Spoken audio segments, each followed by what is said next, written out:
if I want to tell with respect to programmatic way. So the example is the weight of a person. The next thing is the discrete data. Assume that there is no numbers between 1 to 2. There is no numbers. To put with an example, number of persons in your family.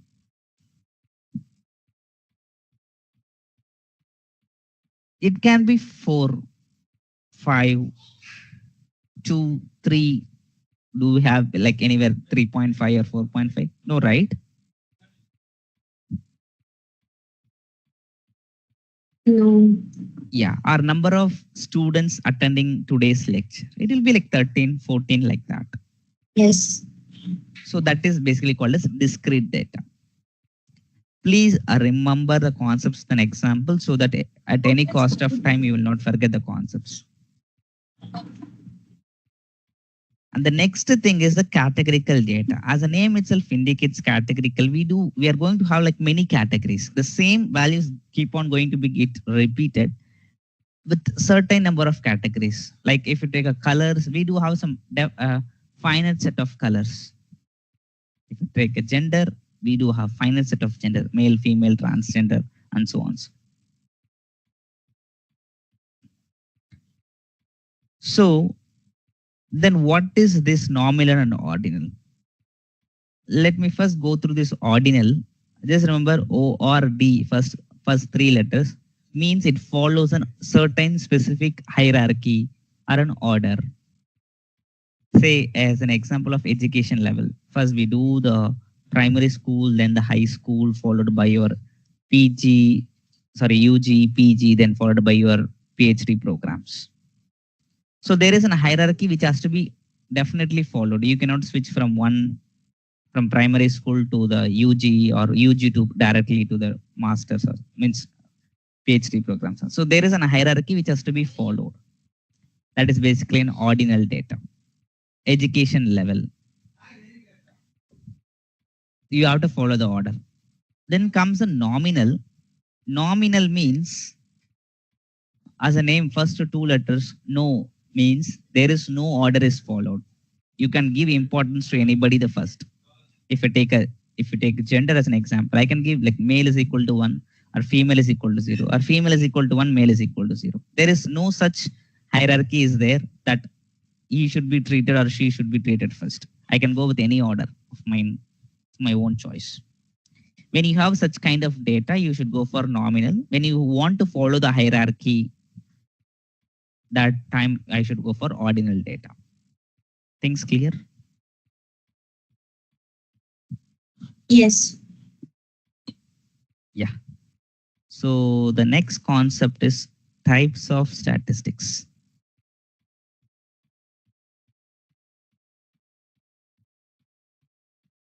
Maybe with this, I'll try to cover for today's lecture.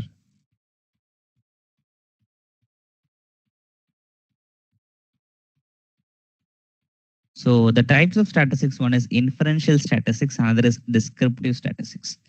Let me complete what is descriptive statistics. Descriptive statistics, the more aligned with the data analyst role. This inferential statistics is more aligned with data scientist role.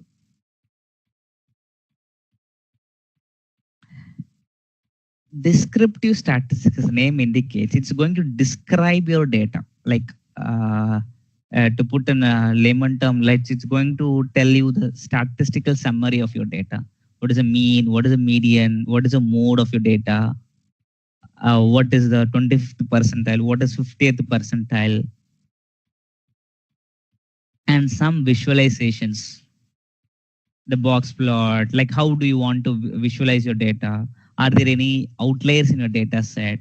So when you want to get some insightful information about the data, only with data you have in your hand, you're not going to go beyond that.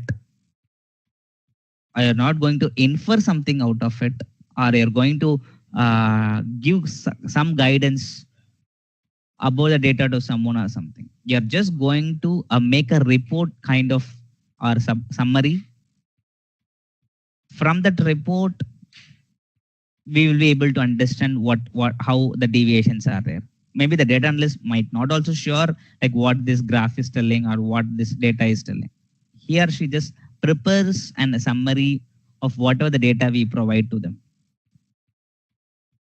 The summary or the report is being sent to the data scientist. Inferential statistics something is like they are going to infer the insights which are present in that data. So once he or she sees the report of the data, they'll get some insights and they will tell like how to proceed further, like whether we should go with this algorithm or the other algorithm which would fit for this kind of data, or the data is too much, if missing values are present, outliers are there, what measures has to be taken in order to overcome those problem. So all these will be handled by the data scientist. So the data analyst role is to just prepare a summary out of the data they have. Then the data will be sent back to the data scientist. They will basically analyze the data and they'll basically guide like how to proceed further.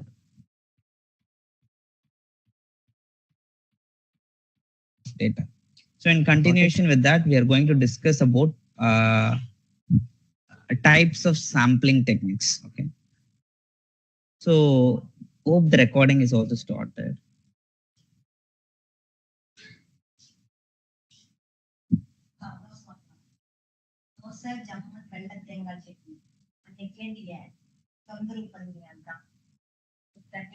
Okay, so first let us understand what is population and let us understand what is sample. Then we'll also discuss about the types of sampling techniques. Okay, so population is like what is population? So for example, if you just take a country of India, say if I want to do a survey, like how many are literate and how many are illiterate in the country of India. If I want to do some survey, say there might be just an assumption, if there are 1 billion people in our country of India, they are basically called as population. Out of this 1 billion, I might take some 10 lakhs of people, that is basically called as samples. So it is very difficult for a research or an analysis to take every individual of the country for my research. So I'll just do some sampling. Basically, I'll select some random guys out of this 1 billion. I'm taking some 10 lakhs people. That is basically called a sample. If I wanted to tell in a other way, like say if you're working in some corporate company, there are some 5,000 employees are working in that organization. If I wanted to basically identify uh, the experience level and what experience level the people are there in the organization, or I don't want to put like that, or you can put like a age group or something, or whatever you're having, or average salary, or the age group, or how many years of experience. I'll be taking from this 5,000 people. I might be taking some 500 people out of this 5K to 500, and I'll do my analysis. So this 5K people is basically called as population. This 500 people I have randomly selected from this 5K people is basically called as sample. So what are the ways I can basically select the people from the population? That we are going to discuss. The types of sampling techniques.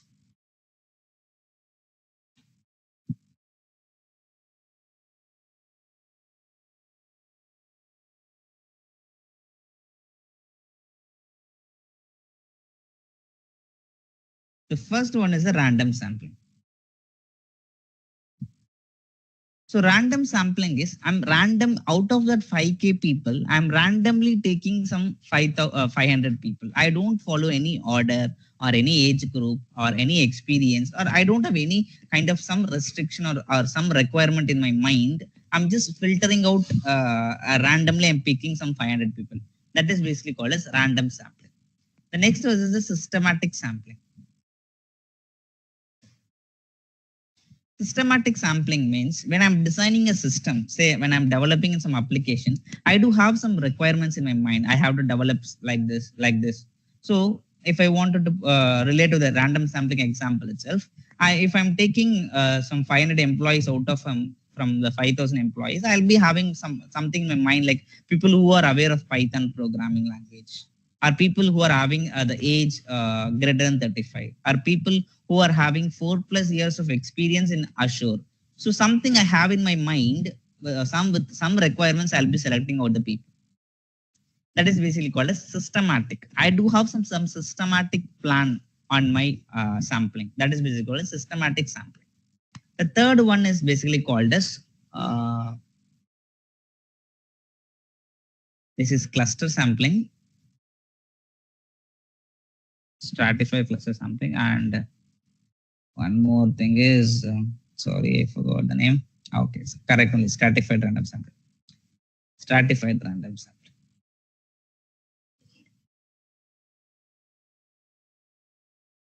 So stratified means, strata means basically in English terminology, strata means is basically a group. The group is basically called a strata. Okay. Stratified random sampling. So stratified random sampling means, first of all, I'll be say if I wanted to know, say I'm going to do a diabetic, I'm going to build a model which, if the person gives us symptoms of diabetics, my model should basically tell whether they are diabetic patients or not. If I wanted to build a model for the country of India, I'm not going for the worldwide. I'm just going with the country of India. Maybe the people of North India and South India, the eating culture also might be also varying, right? So I need the details or the data about North as well as the South. So I just group them. Okay. I just group them like northern part and southern part of India, or maybe I group them in the based on the state wise or the district wise under each state, or some grouping. I'm basically doing it. So assume that in we do have say some 28 states. I'm not sure. I'm just telling with an assumption. So I do have like this, like 28 states. I have the data points about the patients. After that, I group them. I might pick randomly from this group. I might take some 100 samples. There might be some 5,000 or some 10,000 samples also, I'm not sure. From here, I might take some 50 samples. Like that, from each group, like you can consider like each state, I just pick some randomly 100, 150, 200, some random data points. That is basically called as stratified. Stratified means first you're grouping the data, then you're randomly picking the data points. That is basically called as stratified random sampling. The fourth one is a cluster sampling. If I wanted to compare the sales of iPhone or the sales of Android phones between two states, so I'll just take the state one. Say if you're taking the uh, Karnataka and versus Tamil Nadu. If I wanted to know like how many iPhones are sold over last 3 months. So if I wanted to know the sales of iPhones over the past 2 months, so I basically take the data from the state of Tamil Nadu and also the data from state of Karnataka, and I do some calculation. I might be doing some mean of the uh, uh, phones bought in Tamil Nadu and also the Karnataka, and I basically compare the two states. This is basically called as cluster sampling.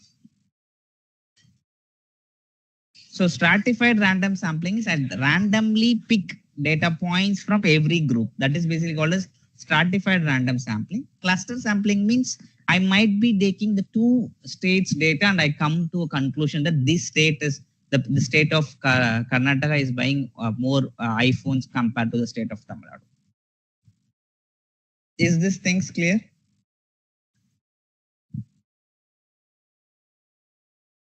Yes, sir. Sorry, Yes, sir. Clear. I could not hear. I don't know.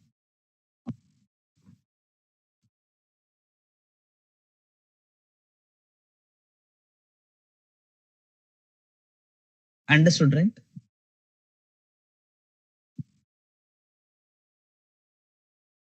Yes, sir. Yeah, thanks. Thanks, Devi. Thanks, Lavanya. I'll be taking for another 10 minutes. We'll close that after that.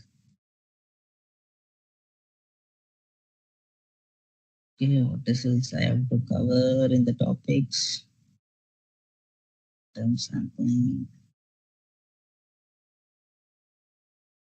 of central tendency. We'll talk about the normalization, correlation, causation thing.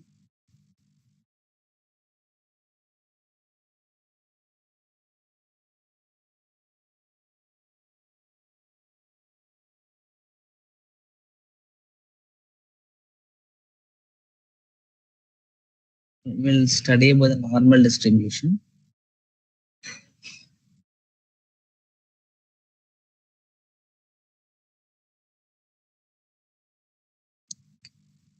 Normal distribution. You might have definitely heard about this term normal distribution during your college days and your school also. The data which follows mean is 0 and standard deviation is 1. That particular data is basically called as normal distribution. You might have heard about the central limit theorem. I don't know how many of you guys heard about it. If you come across statistics in your college or school, definitely you might have heard about this theorem called central limit theorem. It is very interesting theorem, and I love the theorem a lot. Like the scientists who have basically defined that theorem, I'm a big hats off to it. Like what he is trying to tell is that, say, when a data normally follows a normal distribution, say when mean is equal to 0 and standard deviation is equal to 1, say the population data, as just now I told, like say some 5,000 people, out of that 500 people are basically called a sample. That 5,000 people are basically called as population. If the population data follows a normal distribution, this is what the central limit theorem tells, that scientists has defined. If the population data follows a normal distribution, that is the mean is equal to 0 and standard deviation is equal to 1, then obviously, see, this is the population data, the 5K data. It is following a normal distribution, or otherwise called as Gaussian distribution, you can say. Means the meaning is the mean is equal to 0. I think I'm making it mistake.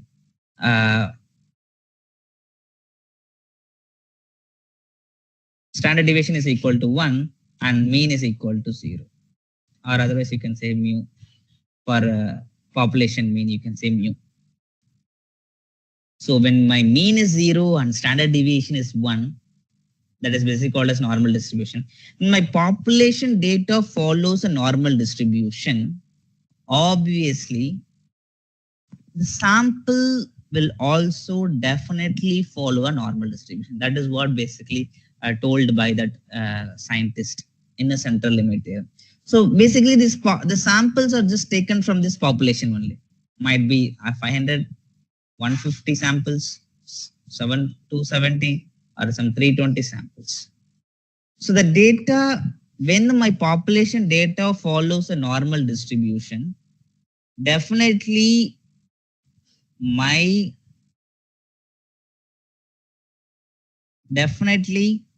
the sample data will follow the normal distribution.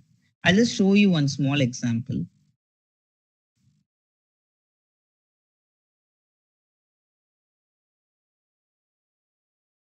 Guys, I have just taken a small numbers like say some 3, 5, 7, 9. I'm just taking the mean of this data. Like there are 4 numbers, so just add and divided by 4. The mean is coming around 6. Then to make the mean 0 and subtract the mean 6 from every data point, from each data point. So 3 minus 6, 5 minus 6, the mean, I'm subtracting the mean from every data point, 7 minus 6 and 9 minus 6. So it is coming -3, -1, 1, 3. The average of this transformed data, if you sum now, -3 plus -1 -4, +1 is again it becomes -3, and -3 plus 3 becomes 0. So you got the mean is 0. Let us check the standard deviation now.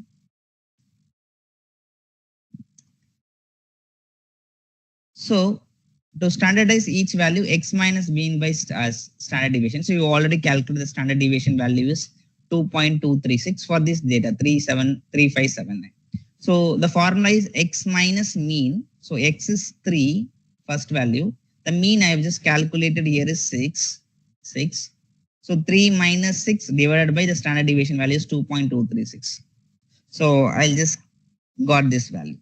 So if you guys calculate the mean for this data, minus 1.34, minus 0.45, 0.45, 1.34. So 0 by 4 is basically 0. If you calculate the standard deviation, the formula for standard deviation is this one, x minus mean the whole square. So already I know the x minus mean what, that is what we have did here, right? 3 minus 6. So minus 1.34, where I have written, here it is written, 1.34. So the whole squared. So if I just sum all these 3.39962, and if I just divide by 4, because why divide by 4? I have only 4 numbers. So it is coming, which is very closer to 1. So this is the beauty of this central limit theorem. So I just basically copied this from some source. Then I thought, why don't we take some numbers and give a try? Just a minute, one of the student is thinking, I guess.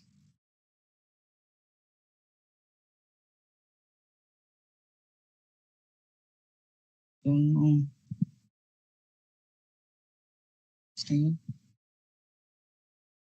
What is going on?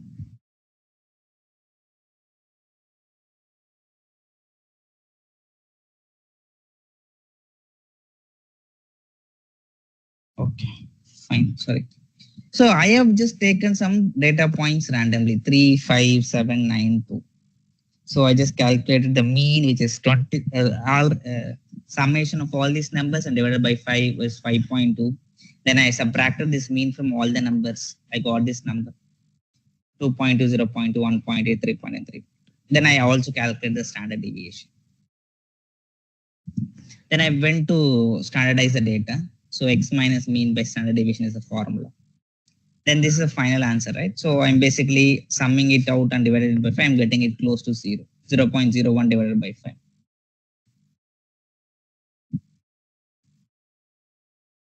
And standard deviation, if you just square it, the same values, you're getting something closer to 1. So this is basically the normal distribution. When your data follows mean is equal to 0 and standard deviation is equal to 1, then definitely it is a normal distributed data. Versus covariance.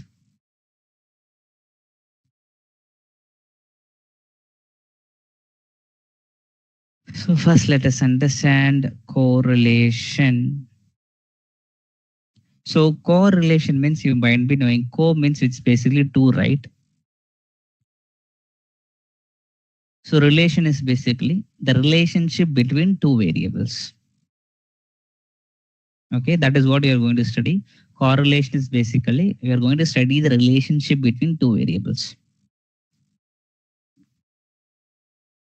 Okay. And one more thing else I wanted to tell. In a machine learning terminology, we will have a data set something like this. This is basically called a data set. You will have the features, or is called as symptoms, followed by the output variable. This x1, x2, x3 are called as independent features.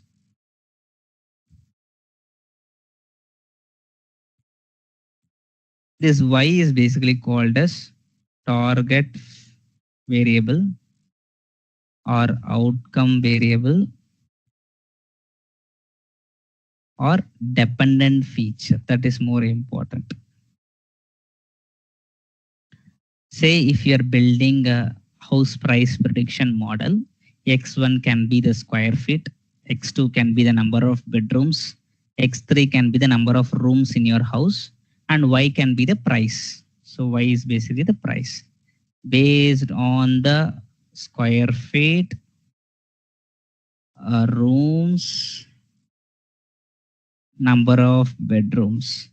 Based on these three features, you are going to come up with a conclusion what might be the price of that house. So the symptoms are always called as independent feature. In one data set, you can have one or more independent features, but always only one dependent feature. That is a target variable. You might be thinking why this column got a name called dependent variable. Dependent means something which is depending on somebody. That's why it's called a dependent variable. So if I wanted to know the price of the house, I should depend on these three features. In this data set, these three features.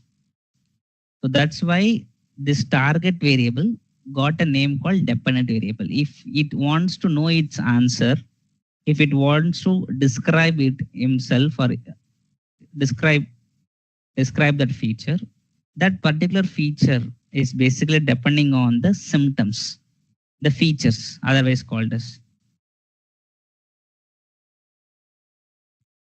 Okay. Okay. Now let me go into today's discussion topic, which is basically called as correlation. Correlation is basically, as I told, the relationship between two variables. When you are building a model, you will be having so many symptoms. Just for a name, just for an example, I'm just showing here three variables. One is the house price, the number of bedrooms, square feet, number of rooms, number of bedrooms. There can be features like is a school nearby, park nearby, mall nearby, how far it is from the bus stand, so and so on, so features it will be there. Is it in the highway? So many features will be there when we want to come to the price of the house.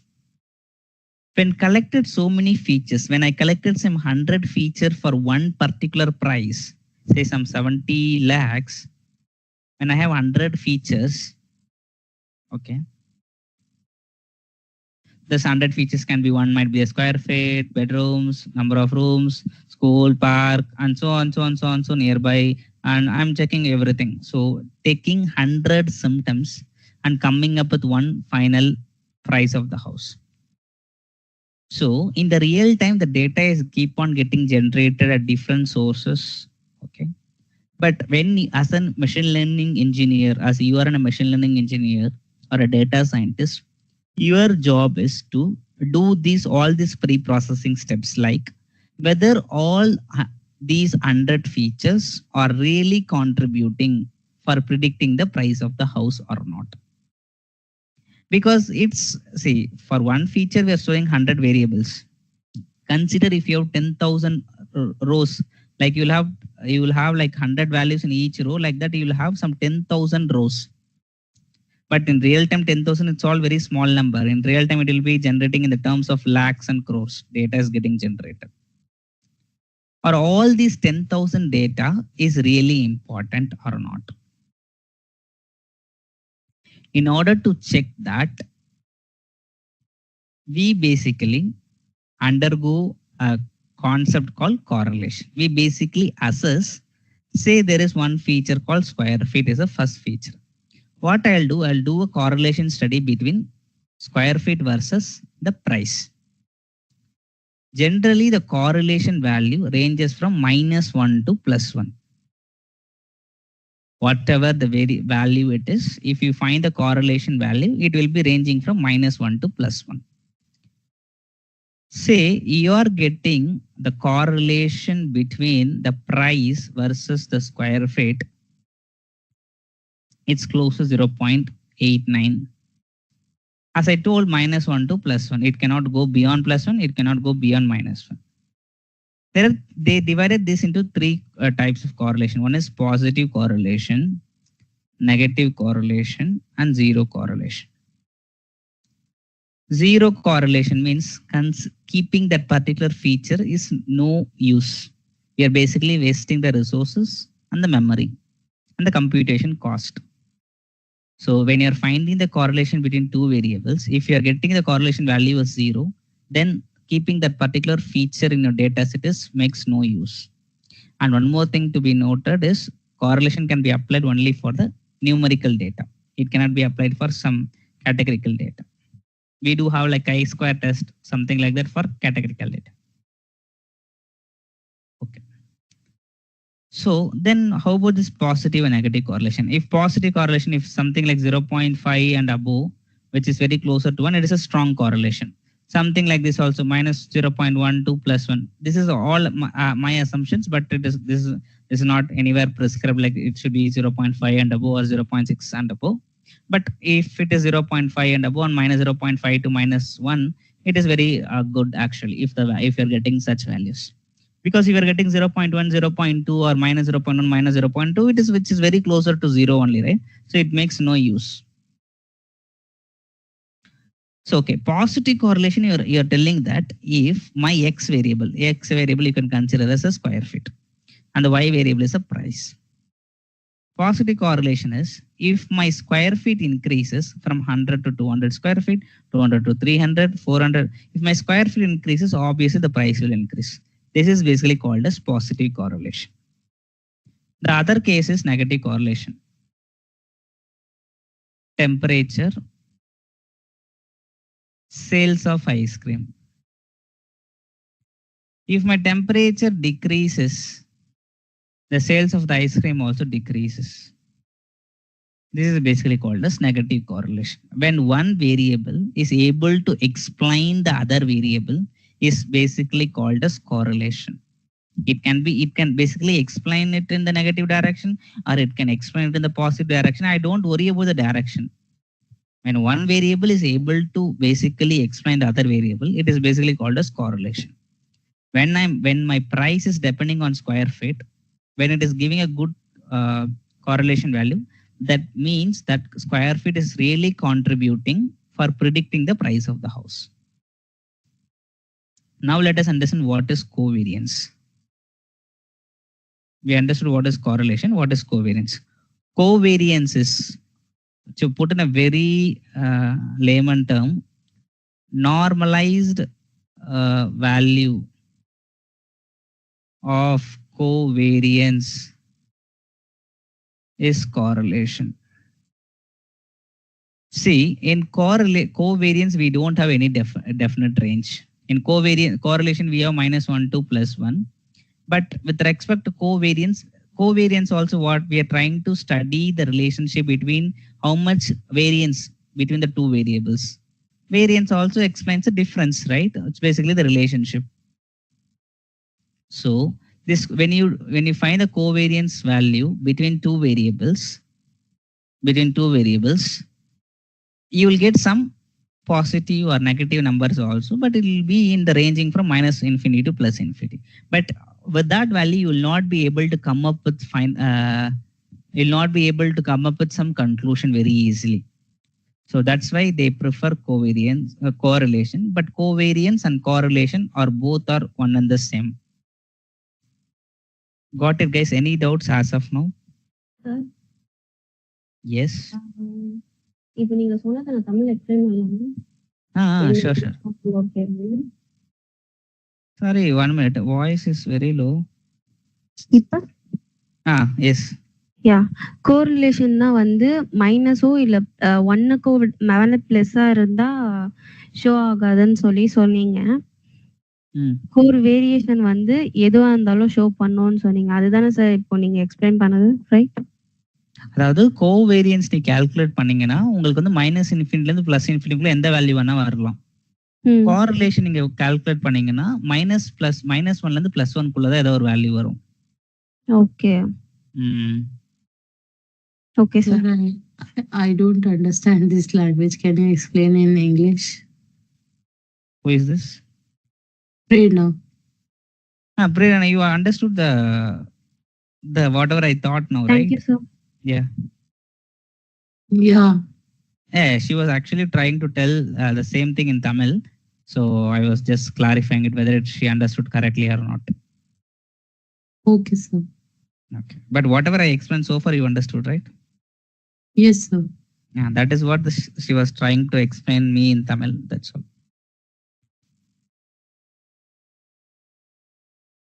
Okay. Apart from that, any doubts? Shall I proceed?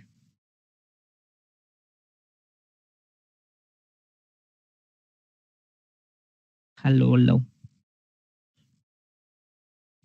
Yes, sir. Yes, sir. Yeah.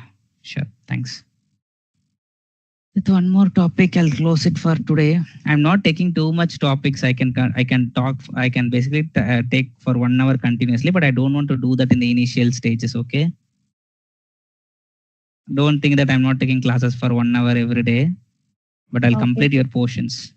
Yeah, we can Completing, understand. yeah, completing the portion is not my intention here. I want you guys to understand it very clearly, even if it is two topics. Sure, sir. Yeah, thanks. So whatever we have discussed now with respect to correlation, I'm just loading this data set. If you don't understand this, it's fine. It's code and all. Just try to see the values now here. This is one column called sepal length and sepal width is another column. For these two columns, I'm doing the correlation study. So dot C, you don't want to what to say, write some lines of code. The formula, basically the formula for correlation is, I think, summation of xi into summation of yi. This is one variable and this is another variable divided by summation of x minus x bar. X bar is the basically the mean, summation of y minus y bar. So this is basically, so this is the formula which is for used for correlation. I think this is the formula. You can check it out once. So that formula and all we need not write. You can import math and you can just use this .corr. So you can see the sepal length and sepal width. You're getting minus 0.11 is a correlation value. If you go for the covariance, also you need not write any formula. There is also some formula is there. You can just refer it. .cov, which basically will calculate the covariance between sepal length and sepal width. The sepal length and sepal width is having the covariance value is minus 0.04. Okay. So always going with the what correlation value gives you clear understanding. Okay. In my first class, when I was discussing about mean, median, mode, I was telling about the outliers concept. Do you guys remember it?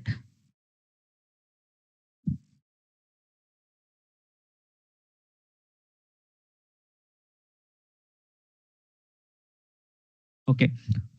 Let me tell what is outlier. Outlier is a data point which is been taking place. Like say you have developed one application. Okay, it might be or you can think of you're doing some practical in your physics lab, and that you're doing with some instrument. That instrument or that model which can only print, which can only can give the values from ranging from minus 30 to plus 30. When it is giving beyond plus 30, when it is going below minus 30, then those values means there is some problem with the machine. The machine is going into an abnormal state or something we can consider. So those data points are basically considered as to be an outliers. Point which are greater than plus 30 and points which are less than minus 30, because that is not the intention of that particular product. Because that particular product, we know it should be in the range from that limit to this limit. If it is going beyond the limit, means that is considered to be as an outlier data points. So we have three metrics to assess your outliers. One is a z-score, IQR, and box plot. In z-score, we'll be using this formula called x minus mu by sigma. This mu is basically called as the mean and sigma is basically called as a standard deviation. This x is basically called as the data point. Say if you're going to find out in the column called weight or height, each data point will be acting as a x. So these are the two libraries, NumPy, Pandas. We will be looking at these libraries in a detail in an upcoming session. Just to give an overview, NumPy is a numerical Python library. I'm giving an alias name. Instead of writing NumPy everywhere in my code, I'm just using NP. And Pandas is used for data manipulation tasks. Like if you want to read a CSV file, if you want to make some changes in the file, that you use Pandas. So I'm reading one small CSV file from my Google Drive. I uploaded this weight height.csv into my Google Drive under this location. And then I'm reading it. The extension of this file is .csv. That's why I'm using the function called read_csv. If your file is xlsx extension, you should use excel. If your file extension is JSON, you should use read_JSON. So depending upon the extension of the file, you should use the corresponding functions. So that this particular CSV consists of 3 columns. One is gender, height, and weight. Okay.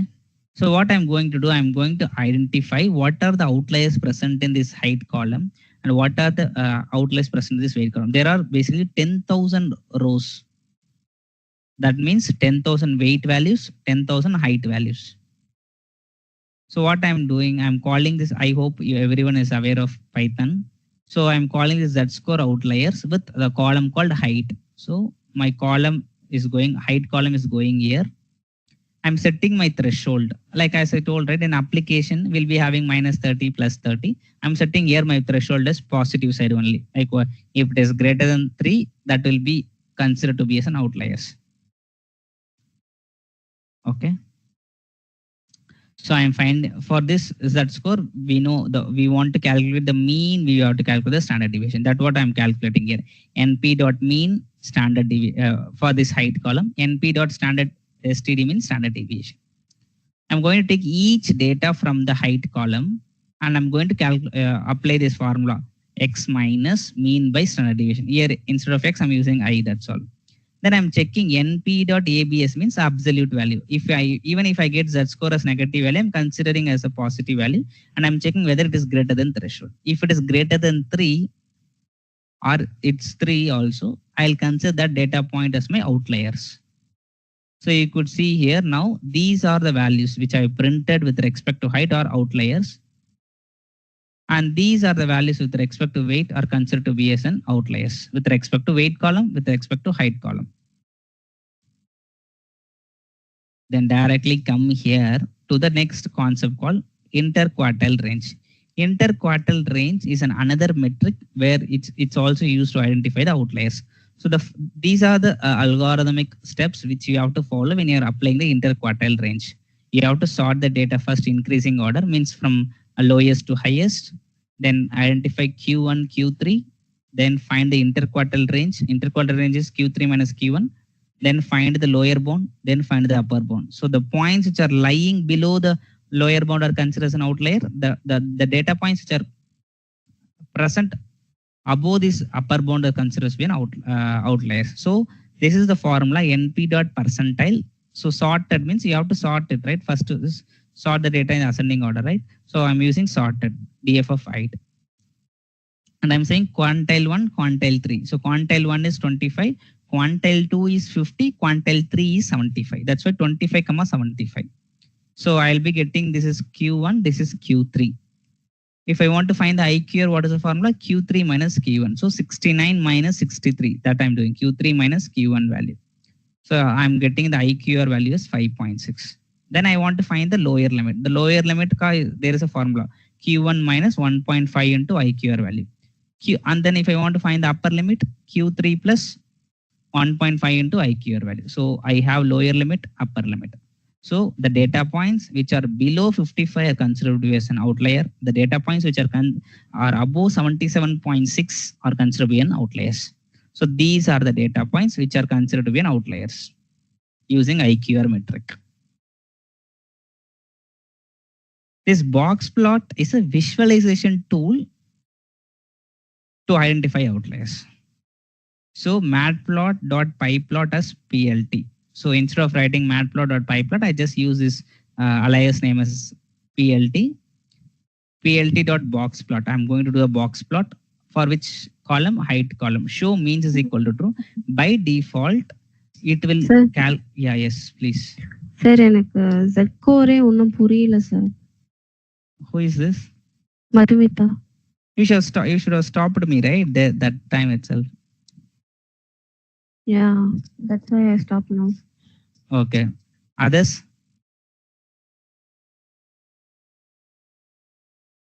Anyone else is facing any other means doubts?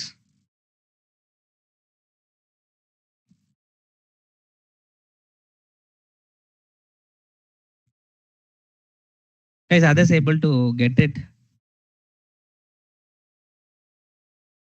Yes, sir. Okay, thanks. Madhumita, I'll explain you again. I'll complete this flow. Yes, sir. Okay. So box plot, if you guys see, I'm giving show means is equal to true. If I don't specify show means is equal to true, it will basically use a median concept, which we have discussed. So if I'm specifying show means is equal to true, then it will use a mean concept. So it is basically plotting this box plot for the column called height. You could see, we have already seen in the IQR, the lower bound is 55, the upper bound is 77. So you could see the circle values. The circle values, which basically representing that these data points are called as outliers. And the data points here, some circles are there. So these data points below 55 are called as outliers. And what is our Q1 value and what is our Q3 value? Our Q1 value is 63, our Q2 value is 69. Sorry, Q1, Q3, 63, 69. See, if you guys see here, this is Q1, it is 63. It is Q3, this is 69. And Q2 might be some 65 or 66 something. Okay. So this is a visualization tool. Like you can represent it the way however you want it, or using the Seaborn library also you can represent it. So here also you could see the same thing. Below 55 are considered to be an outliers. Above 77 are considered to be an outliers. Or not. Anyway, it's fine.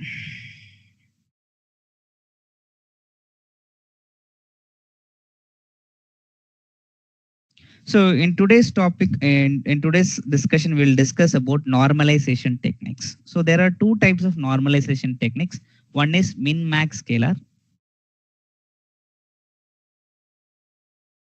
The other is basically called a standard scalar.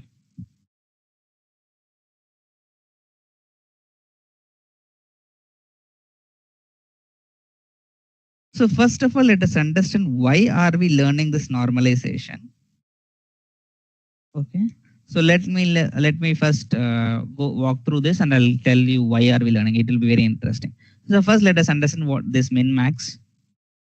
The formula for min-max is, say you have a column called height. You want to normalize this data. Say you can take Z, A, B, C, D, X minus X min divided by X max minus X min. So this is the formula will be applied to every value in this. Say in the height column, there are 100 values, 100 different height values. For every 100 value, this formula will be applied. Before applying this formula, first of all, I'll find what is the maximum height and minimum height, because those two values are required here.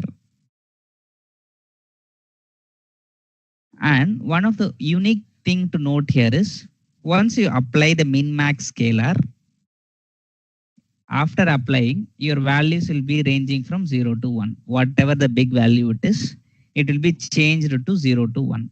So you say the maximum height is 190. Okay. So X also will be 190. The minimum is, say, something like some 100 divided by max is again 190 divided by 100.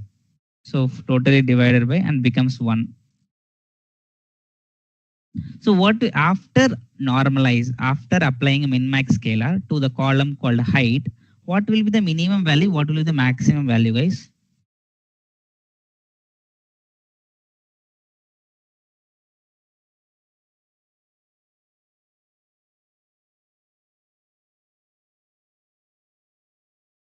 No idea or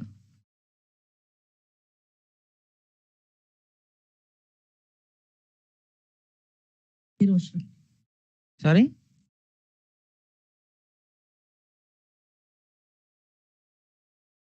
I didn't get. Somebody was telling something.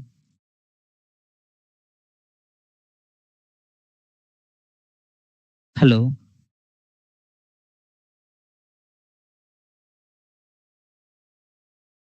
Okay. The minimum value will be 0 and maximum value will be 1 because as I told, as I mentioned, after applying after applying min max scalar, all the values will become in the range from 0 to 1. So obviously minimum value will be 0 and maximum value will be 1. Okay. There is one. Next thing is standard scalar.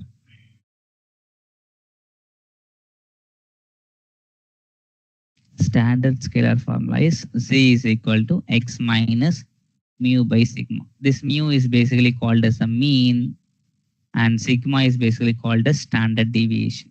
So given a column called height, first of all, I'll find the mean and the standard deviation. Then I'll be applying to every value in that column. But with respect to standard scalar, there is no definite range actually. It can go to minus infinity to plus infinity.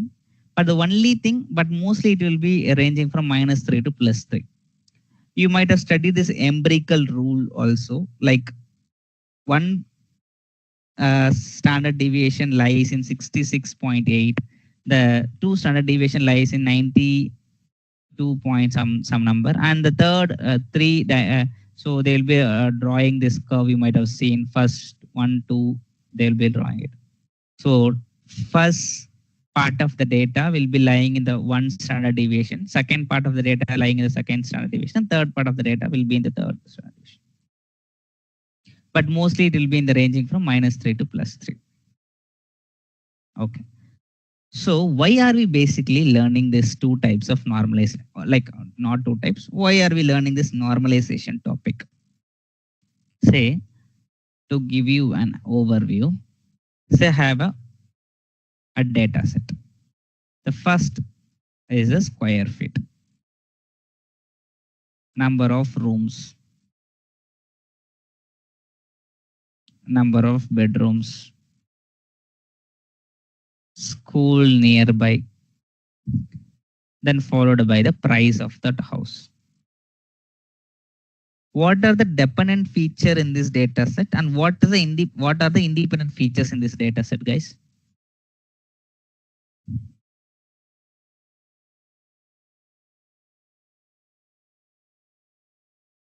Yesterday I was telling dependent feature and independent features.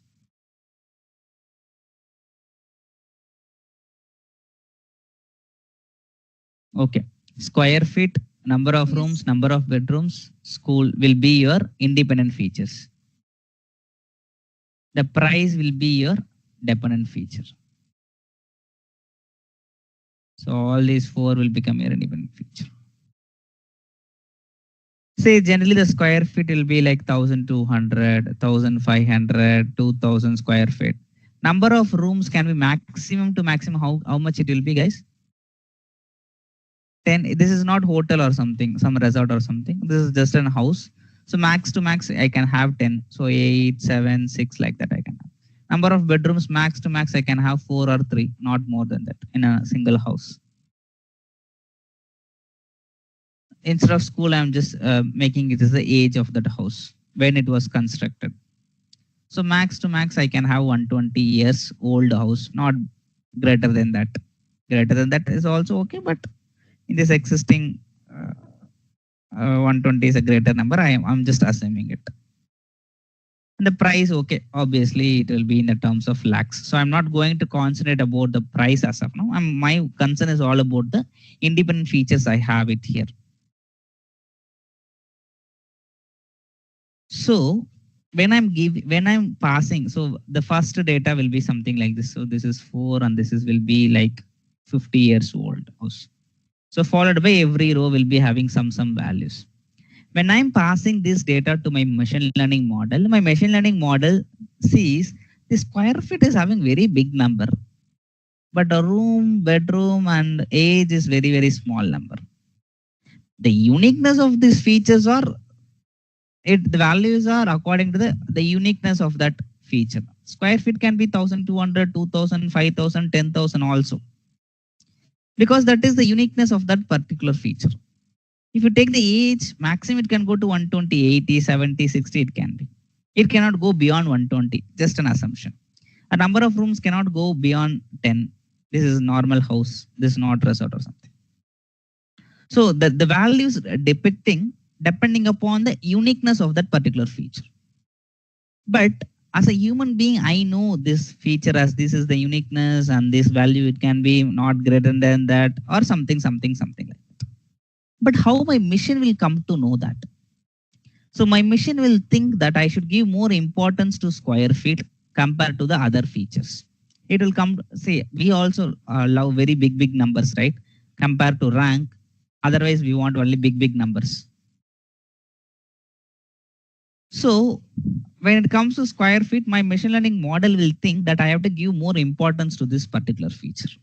So my model is having some misinterpretation about the data. So in order to avoid that misinterpretation by the model, I undertake this normalization technique so that all the data is in the range of 0 to 1.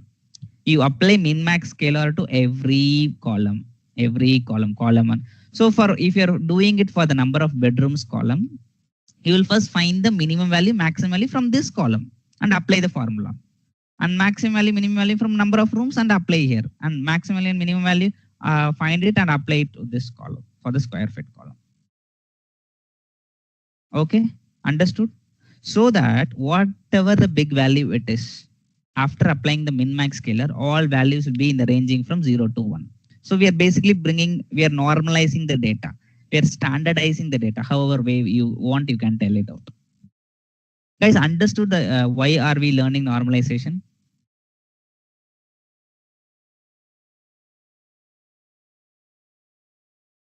Yes, sir. Yeah, thanks.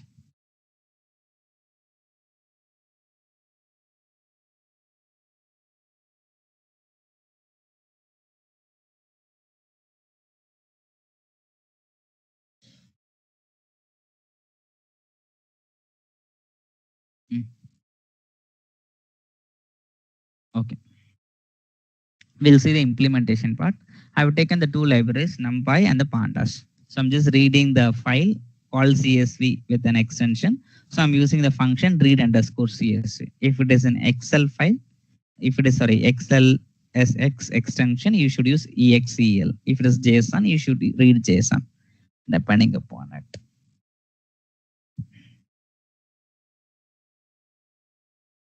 Okay. Normalization. So min-max normalization. In this approach, we will scale down the values of the features between 0 to 1. So x minus xmin, xmin minus xmax, I given the formula. So you're not going to write any formula or something. You're going to use directly the libraries. So from sklearn.preprocessing, you're going to import the class called min-max scalar. So it is a class. I'm created an object. Under that class, we have a function called fit transform. So if you just pass the column name, that is more sufficient. So you guys can see the value 73 becomes 0.7, 68 becomes 0.5. So it is normalized. Okay. Here you should understand the role of fit and transform. So here it's basically kind of two functions here, fit and transform. What is the role of fit is, it will find with respect to min-max scalar, it will find the minimum value and maximum value. And transform will be used to apply the formula for each values. So this is fit transform. Okay, directly go for the Z-score normalization. The same formula which we have used for outliers yesterday, the same thing we are going to use it here. So standard scalar, same fit transform, only the class name changes. Here the role of fit is to find the mean and to find the standard deviation. Then the role of transform is to apply this formula, x minus mean by standard deviation. So now you can, I have printed both the values here the min-max scalar value and also the z-score value. So for 73, with respect to min-max scalar, it is 0.7. For z-score, it is 1.9. It can take basically negative values also, z-score, because I told, right, it can be from -3 to +3, like minus in. Okay, I have discussed what is machine learning in the last lecture. So with respect to traditional programming, a set of rules is defined and we pass the data and we get the output. Basically, if it is a factorial program, we will be writing the logic, right, with using the for loop or while loop, and we'll be passing the data for the number 5, right, find the answer for it. If it is a machine learning approach, we will be passing the data in terms of with respect to input and output format. So we'll be providing like this, a data set which consists of the features x1, x2, and followed by the y. So we are basically making the machine to learn if these are the symptoms are present and this is the outcome. So basically this is the symptoms and this is the outcome. So like this, I'll be taking a subset of data and I'll make the machine to come up with the own rules. Basically a data-driven approach. It forms the rules because we might be having 10 features, but in a real time, we might be having 100 features. And for each row, we have 100 features. If I want to come to a conclusion whether the person is diabetic or non-diabetic, I do have like set of 100 symptoms of that particular patient. So writing if-else condition to take care of all the edge case and corner cases of the data set, it's very difficult for me as a human being. That's why we don't go with the traditional approach. We're going the machine learning approach. So you feed an enormous amount of data to the machine. The machine is basically trying to form the rules based on the data you provide it. So tomorrow you are all being your data scientist and a machine learning engineer. The client will be reaching out to you only with the data. So you have to make the machine learn. You're not going to write any algorithm or something from scratch. There are predefined algorithms are available. You're going to make use of the algorithm and fine tune according to the data you have it. You're going to just fine tune it. You're not going to write something from scratch or do some pre-processing.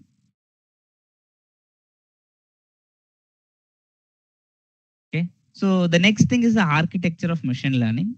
So first of all, the first and the foremost thing with respect to architecture is the business understanding. Like the client is reaching out to you or your manager is giving you a subset of data in the corporate. As a machine learning engineer, you should understand the problem statement very clearly before jumping into solving that problem statement. What is the input and what is the output? Okay. If I wanted to tell this network issue is happening in that application, what are the symptoms I can collect it? I can collect the counters. I can collect the alarms.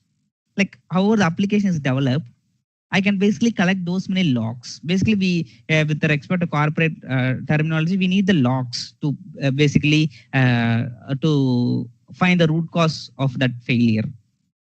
So we have to basically for this, if it is going into network error, network issue, on what basis it is going? That time, what is happening in the application? If network is happening, so basically the maybe the client server communication is getting interrupted.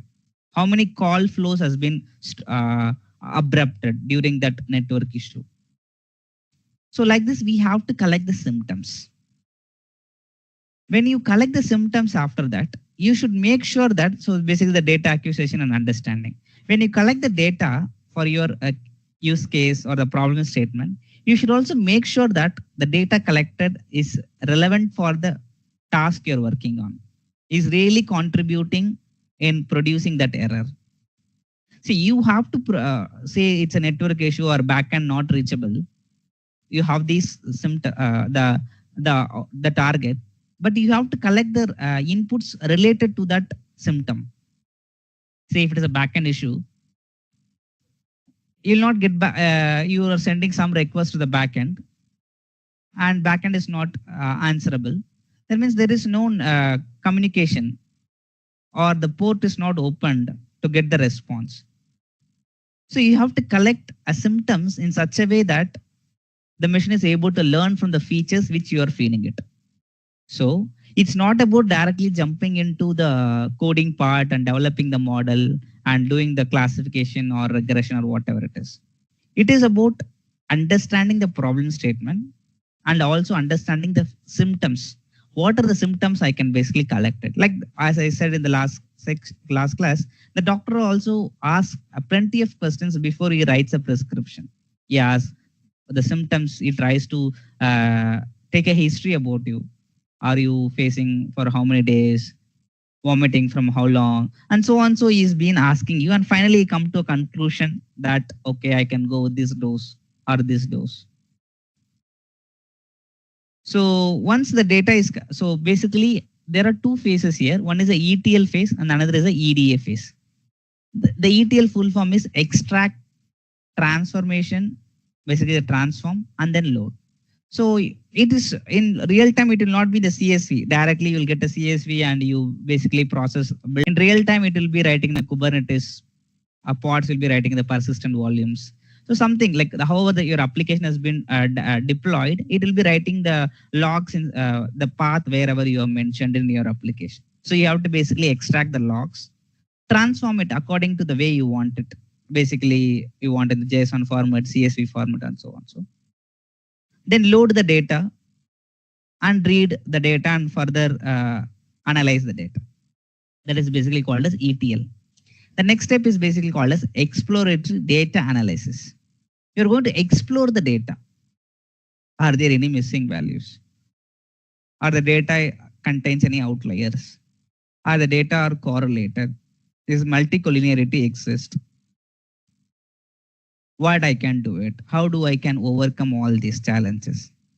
It's not about always building the model, doing prediction or classification. It is all about these are the major steps in the machine learning part, the ETL part and the EDA part. Maybe the ETL is like towards the data engineering side. The EDA part is like we have to further pre-process the data. You have to bring the data to the format which you want it or which your model wants it. So you have to basically work on that. You have to explore data. Once that is done, you'll be choosing what kind. So and then you'll be selecting what kind of problem statement is this. Is this belongs to a supervised classification or unsupervised or reinforcement? If it is a supervised, whether this is a regression problem or a classification problem. If it is unsupervised, is this a clustering problem? So something you have to analyze it. So once you did the analysis, you will know like it is a supervised machine learning approach. Okay, it is a classification approach.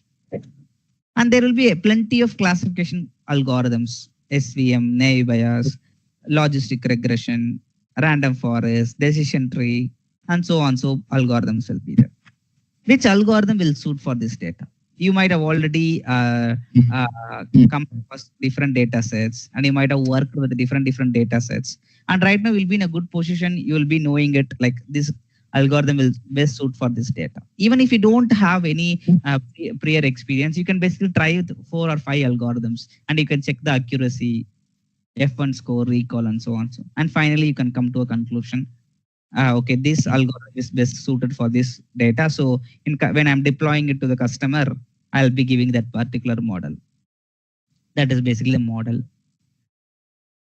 So modeling also takes basically the 2 phases, the training phase and the testing phase. First, you'll train your model.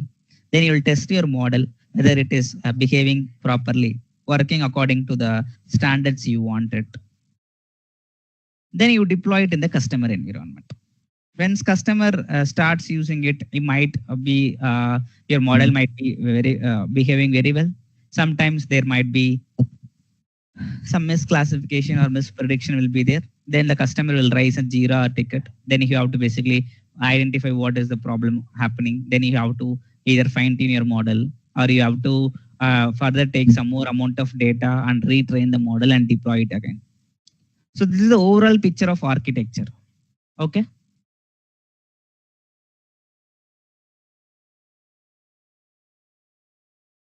Okay. So types of machine learning, we do have supervised, unsupervised, and reinforcement. These are the 3 types of machine learning. Supervised is basically there is someone to supervise you. So basically a tutor is there or a teacher in a class to teach the students. That is basically supervised. Unsupervised is like learning by self. There is no one to basically guide you or something. You are learning by yourself. So supervised is like I take the symptoms x1, x2, x3 followed by the output. This is comes under supervised. I'm teaching my machine the symptoms along with the output. In unsupervised, I'll give only the symptoms x1, x2, x3. It will only learns the patterns in the data and groups the data which are very similar. Is anyone having any doubts?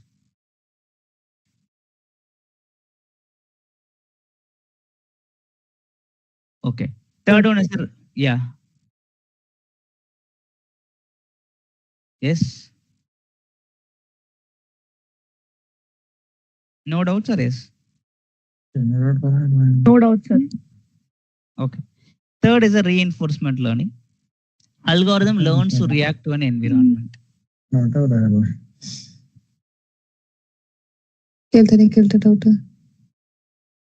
Sorry?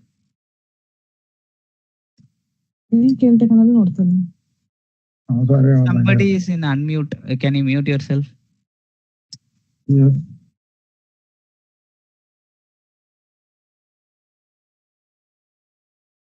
Okay, supervised learning.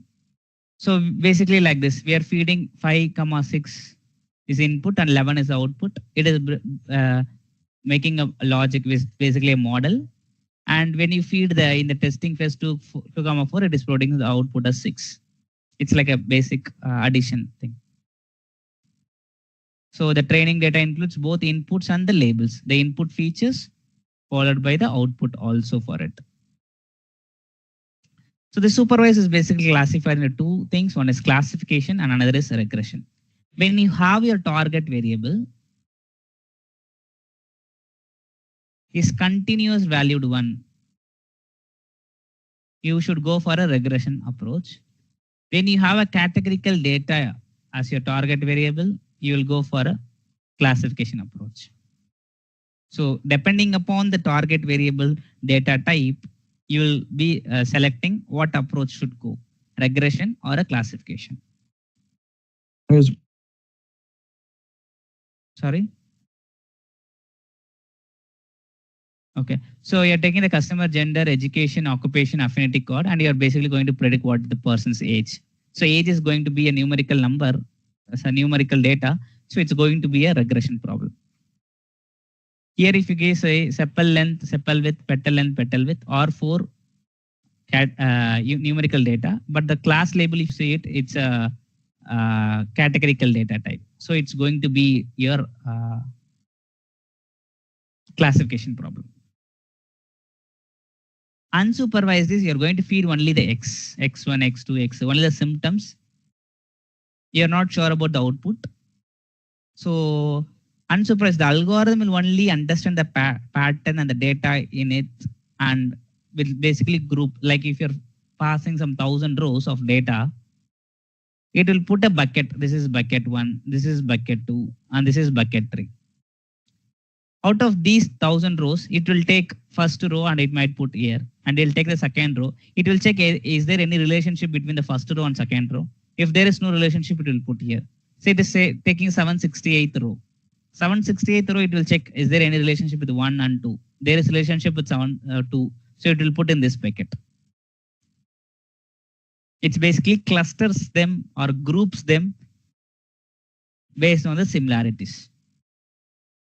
So like this. This all belongs to one group, this another group like this. So you are going to get the data, ETL, clean, prepare, manipulate. So this is basically the EDA part. This is going to be a training for the customer environment.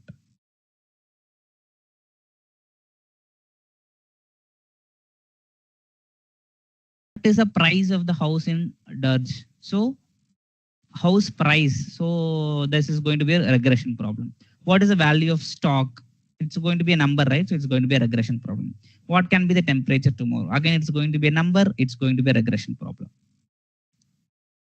So please go through this problem 1 and problem 2 and tell me out of these 4 choices, which is the correct answer.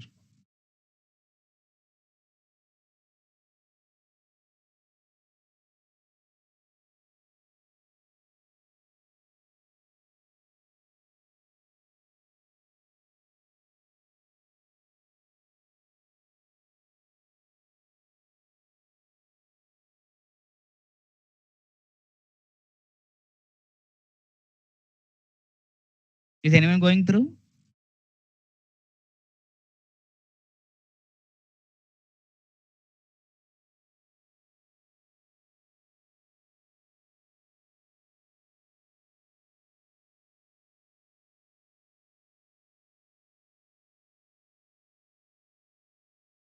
Sir, Yeah.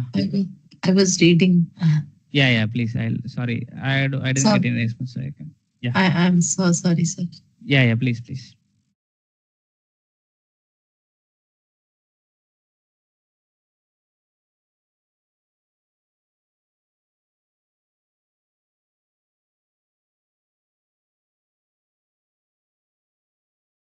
Even if you guys can say wrong answer, not a problem. I'll try to correct you and I'll give the explanation why and what.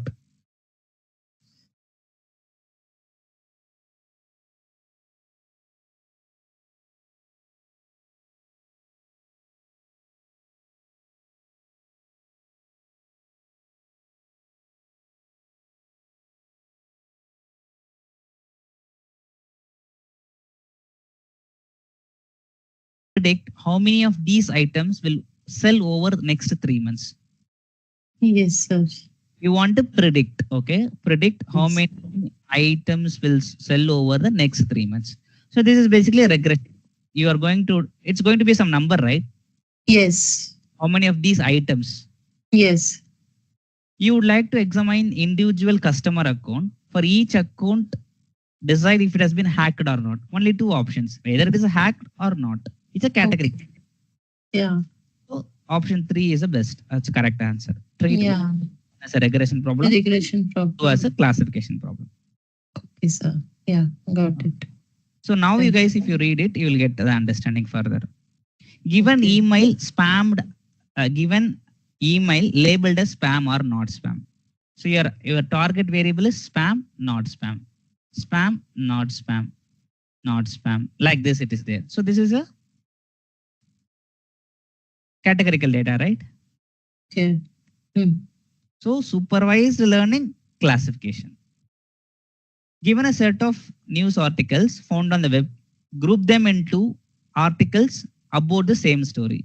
Group them into into a set of articles about the same story. Same story means if this is murder and this is also murder story, put them into 1 and 2 in the same bucket. Okay. Like a Venn diagram. Not Venn diagram. This is one bucket. Okay. This is all related to Clustering. same Okay. clustering.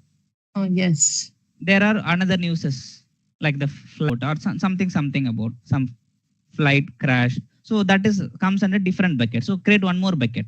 Put that news in that another bucket because there is no relationship between this and this. This is not murder. Yes. Yes, sir.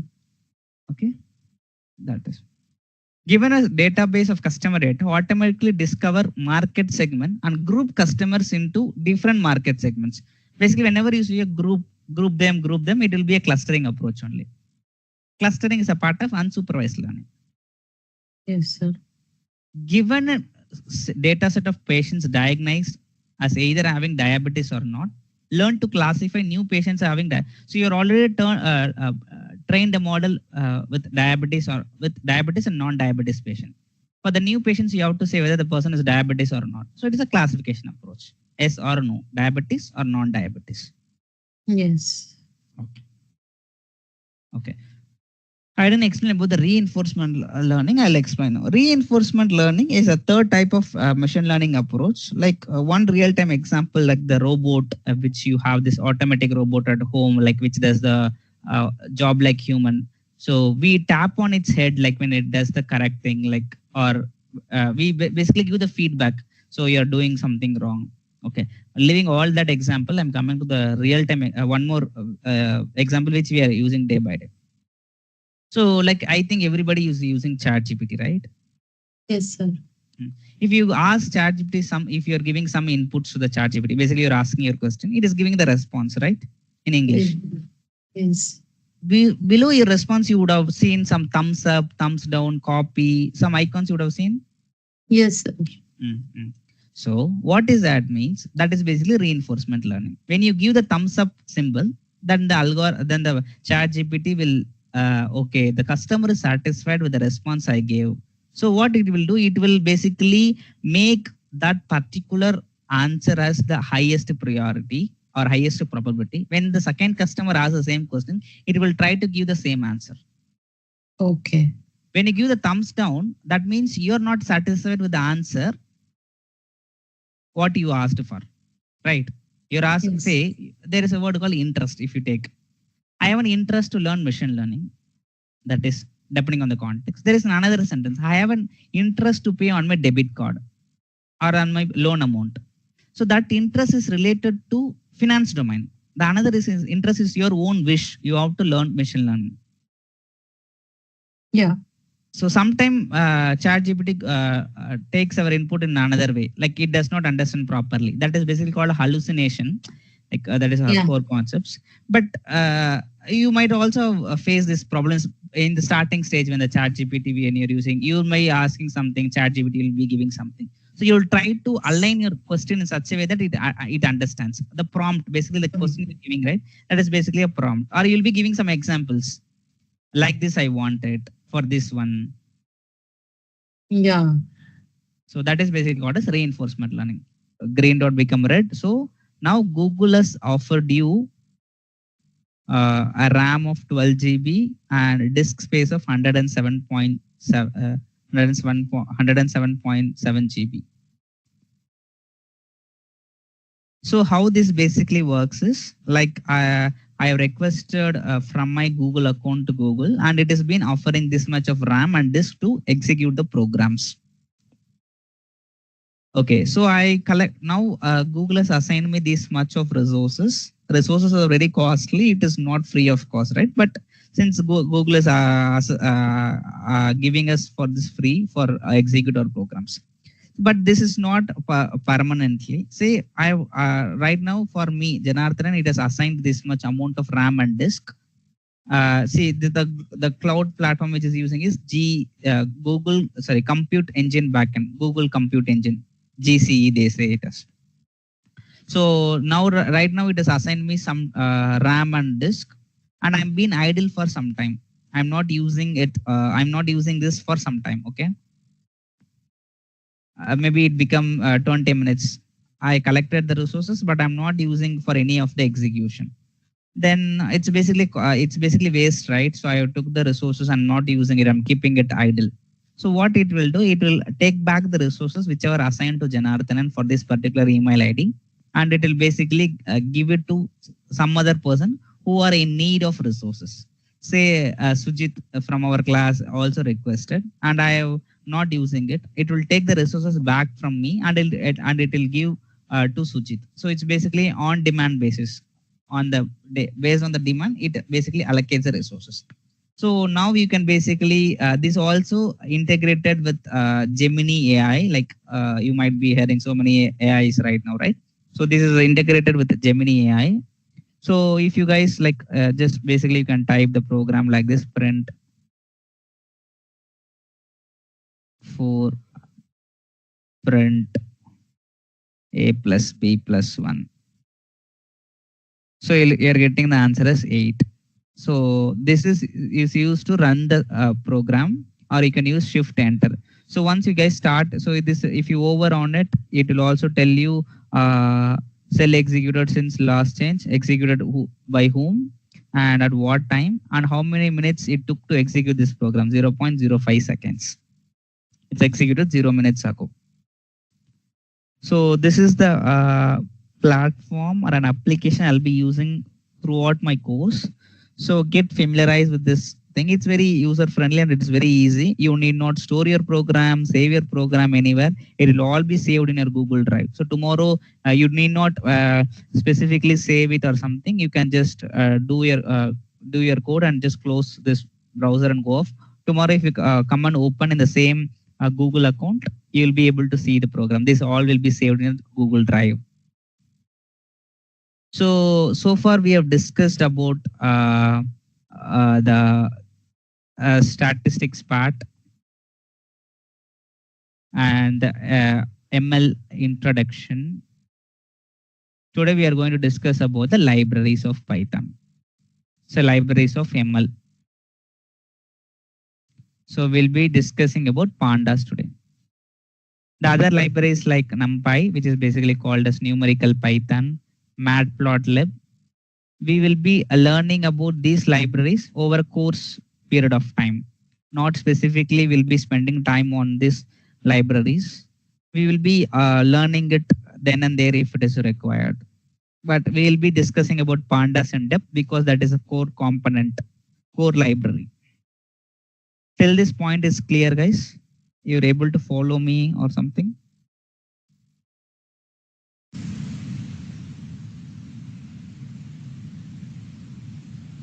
Yes? Yes, sir. Yeah, thanks.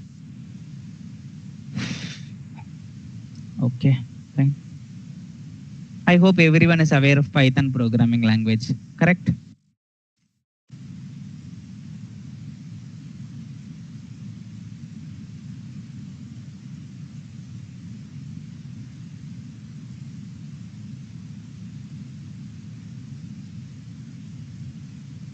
So first we'll see Pandas basics. I'll take only 20 minutes of lecture, so please pay attention and listen to each of the functions. Okay, so I'll try to explain each and everything very clearly. Pay attention. Import Pandas as PD means you're importing the library called Pandas. Once you import this library, the functions which are defined inside this library, we can basically use it. See, as PD means I'm giving a shortcut name for this Pandas. You can, because this is a very big letter, very big word, I'm using as a shortcut as PD. You can give A, B, C, D, whatever you want it, or whether only one letter also you can give it. So it's basically you're giving an alias name as PD. Okay. So this is the file, which is basically weather data is a CSV, comma separated values file. I have uploaded it in my Google Drive under this path, content drive, my drive, Jana, Pratish, Pandas. I uploaded this CSV. Then I'm reading this CSV. So if my file is CSV file, I should use a function called read underscore CSV. If your file is Excel SX, basically Excel file, you should use read underscore Excel.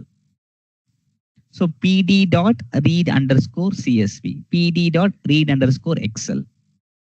Then you're storing the data, whatever it is there, in a variable called data. Then you're just printing that variable called data. So it is printing out the content, whatever present inside that file. So in that file, only these are present. A column called day, temperature, wind speed, followed by event. Only these 4 columns are present. Data.shape. So data.shape gives you the number of rows and columns present in the data set. So how many rows are there? So you have 6 rows, 1, 2, 3. So the indexing is 5. So basically 6 rows are there and 4 columns, day, temperature, wind speed and event. This is indexing. This will not be considered. So shape will give you the number of rows and columns. Then head function and tail function. There are 2 functions. Head is used to display the first 5 rows by default. If you don't specify any number in the function, it will be displaying the first 5 records or 5 rows from your data set. If you want, if you're interested in knowing first 15 rows, first 20 rows, then you can specify 10, 15 or 1, 2, whatever the number you want, you can specify it. Tail will give you the last 5 rows from your data set. If you're specifying your K value, if you want only 3 rows, you want to see last 3 rows, you can specify that number. By default, 5 rows. No, I want to see the rows from 2 to 5. So we know in Python slicing works n-1. So this will print second row, third row and fourth row because 5, n-1, right? So n is 5. So n-1 is 5 minus 1, 4. So it will print second row, third row and fourth row. Say I'm interested in knowing what are the columns are present in my data set. So I should say data is because why we are using data variable? Because we have stored our CSV file into the variable called data. So data dot columns. This will print me all the column names. I'll talk about what is this D type is objects. It's basically a data type. Data dot columns of 0. Among these columns, what is my first column? So day is my first column, so that is printing as day. I'm interested in knowing only the day column values. So print data of day. So it will only print the day values from your data set. In the day column, I want only the first row. So 1/1/2017. So the 1/1/2017 alone is printed. Data dot day. This is one syntax, or this is you can use otherwise this syntax also. Either you can use a square bracket and things, or you can use directly data dot day. This also does the same operation. In data dot day, I want only from 0 to 4th index. So I can also do that. So it will print 0, 1, 2, 3, n minus 1. If I wanted to know type of data of day, 1 minute. Data set, okay. So basically they say data set, data frame, and all things. And series. You can consider this data set is one category and this is another category. When you have more than one column, more exactly one column. So if you have exactly one column in the data set, you can have a number of rows, n rows. No worries about rows. Here also I can have n rows. So if this is the CSV file, this is basically called as a row. This is basically called as column. If you have exactly one column, that is basically called as series. If you have more than one column, that is basically called as data frame or data set. Here they're checking the type of data of day. Only they're checking only one column. That's why they're getting pandas dot core dot series dot series. That's why they're getting the answer as series. So say if I'm interested in knowing the two columns simultaneously, so data of, you should use double square brackets. So these are all like a syntaxes. So once you type and execute and practice for some time, you will get an hands-on. Okay.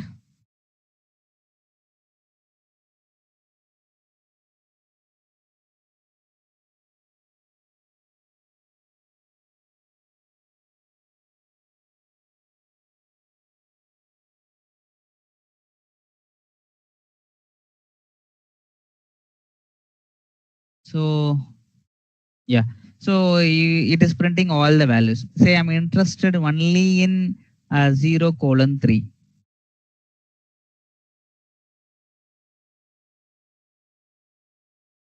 So first three values will be printed. If I want to know what is the maximum value in wind speed column. So these are the two ways you can basically get the same answers. The syntax is different, but you will get the same answer. So I have given both the ways, like whichever way you guys are feeling comfortable, you can remember that approach. If you want to know the minimum value, if you want to know what is the standard deviation of that column, which we have discussed in statistics, if you want to know what is a mean, so everything can be achieved. So describe. So describe is a function. I'll tell you 1 minute. I'll open this document. So in Pandas, you have to, you can use D type to check the data type, like what data type that particular column is. Basically, you will be having object column, so object data type, integer, float. You might be knowing float and integer. Float is a decimal values. Object is basically a strings is considered as an object here. Okay. So when you have a string column, it will say if you do the data type check, you will get as an object. So as type is to convert from one data type to another data type, you will be using the as type. Okay. Then the describe function. Okay. I'll come to the unique info after that. This describe function, which we have studied in statistics, like which will the two types of statistics, descriptive statistics and inferential statistics. This is basically the descriptive statistics. So df.describe, if you just specify, And if you're not giving anything to this function, will only list statistical summary for the columns of integer and float. You are having 4 columns, right? Here, temperature, wind speed, day temperature, wind speed, and event. Out of these 4 columns, only 2 columns are integers and float. Temperature might be considered as integer or float. Wind speed is an integer. Event is an object column, and day is also an object column. You can ask me, this is a date, right? Why it is considered as an object? The date has some representation, like year followed by something something. If you're not following that rules, right, then it will be considered as an object. So if you are specifying only df.describe, and if you're not specifying anything, it will only give the summary for columns of integer and float.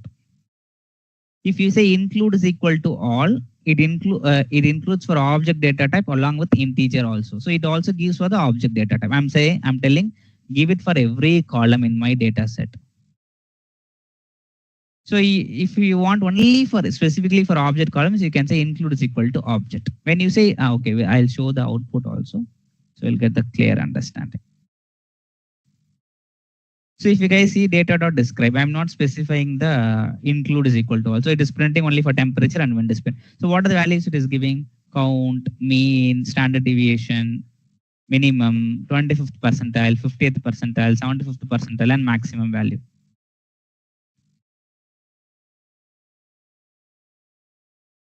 How many values are there in temperature column? What is the minimum mean? What is the minimum value? What is the standard deviation? This 25, 50, 75 is the IQR values, and follow the maximum value.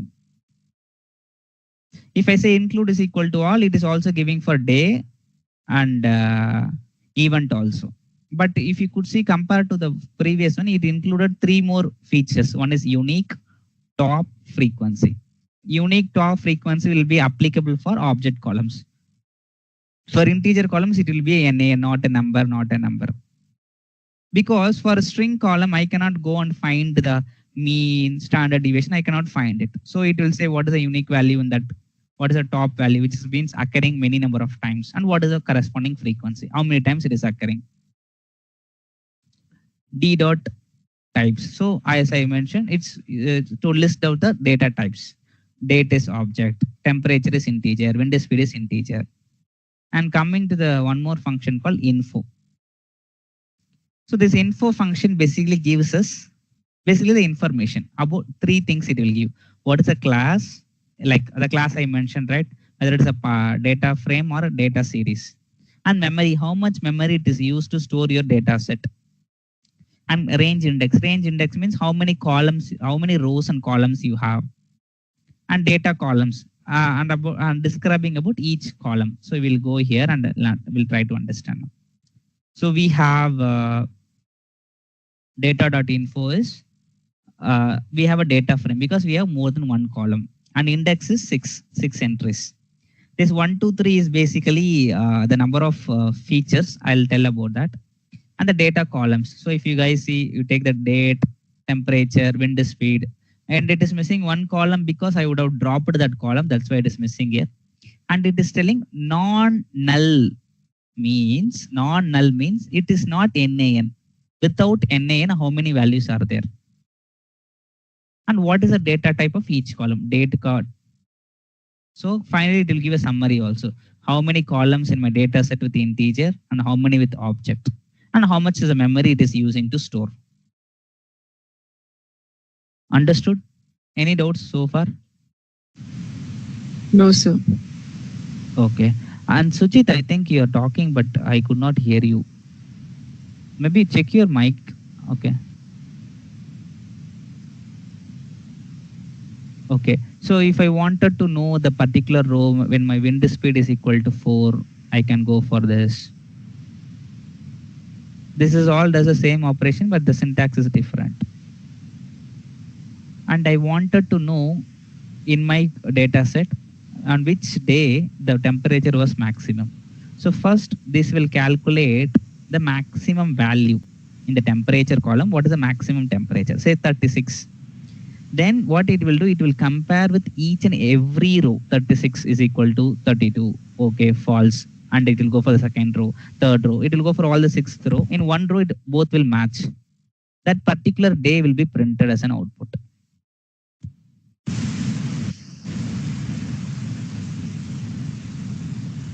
If I wanted to know that entire row output, I should go with this syntax. So if you guys do hands-on, you'll get it. Say I want to set one of the column. I don't want 0, 1, 2, 3 for my indexing. I want to set day column as my index. I can use a function of set index, and I should pass which column. This in place is equal to true basically is set index day, same syntax, but I've included one more parameter called in place is equal to true. So you might have studied this in place algorithm in data structures and algorithms. Like basically, we are making sure that we are not using any extra list or array. We are making changes in the same list, whatever they provided. So it is like that. So it will be making the changes in the same data set, and it will be saved. So data.index, if you want to see what are the index you have.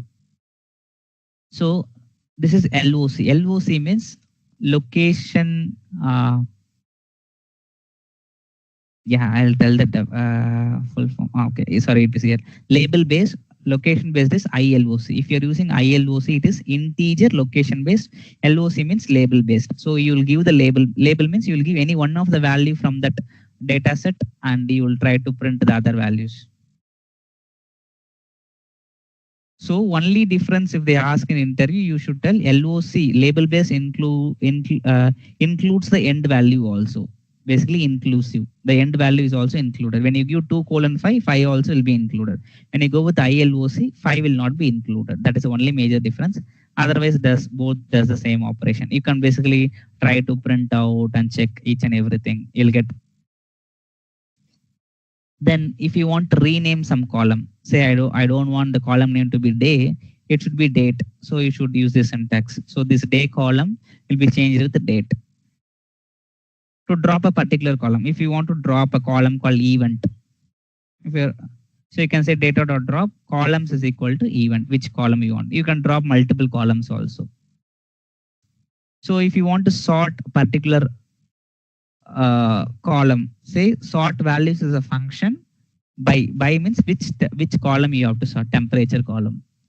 Ascending is equal to true. This will sort in the ascending order.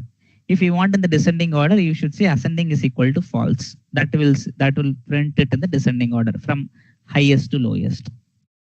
By default, if you're not specifying ascending is equal to true or ascending is equal to false, it will sort in the ascending order from lowest to highest. I would try this also. Ascending is equal to false, and I have given the clear explanation. In place is equal to directly making changes in the data frame. Then if you after making all the changes, I'm saving my CSV, final CSV. So this is basically comes under the part of EDA part. You're exploring the data, what is present, how many columns, how many rows, what are the columns, on what data type it is there. And next, guys, I'm gradually going very slow. Why? Because I want everybody to pick up and come in the same pace. So that's why I'm not extending my lectures for 2 hours. Sorry, for 1 hour. So I'm just taking 25 minutes to 30 minutes every lectures. So I want you guys to pick up and all to come in the same pace.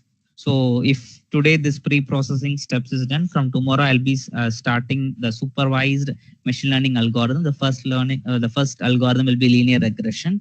So please all try to attend tomorrow's session at any cost, because that will be the foundation you're going to put for this course.